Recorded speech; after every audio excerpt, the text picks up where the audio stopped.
బొరుగులుగ్గాని టిఫిన్స్లో ఈజీగా క్విక్గా చేసుకునే రెసిపీ ఏదైనా ఉంది అంటే రాయలసీమ స్పెషల్ బొరుగులుగ్గాని.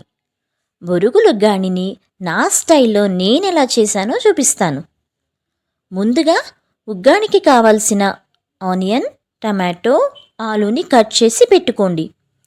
కరివేపాకు, పచ్చిమిర్చి, కొత్తిమీర కూడా రెడీ చేసుకోండి.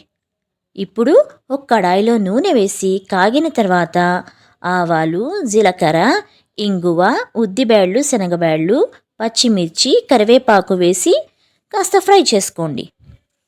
తర్వాత కట్ చేసుకున్న ఆనియన్స్, పసుపు, ఆలుగడ్డ వేసి మగ్గనివ్వండి. తర్వాత టమాటోలు కూడా వేసి ఇంకాస్త వేగనివ్వండి. ఇప్పుడు ఉప్పు వేసి బాగా కలిపి మనం ముందుగా క్లీన్ చేసి పెట్టిన బొరుగులు, పప్పుల పొడితో కలిపి ఈ మసాలాకు బాగా మిక్స్ చేయాలి.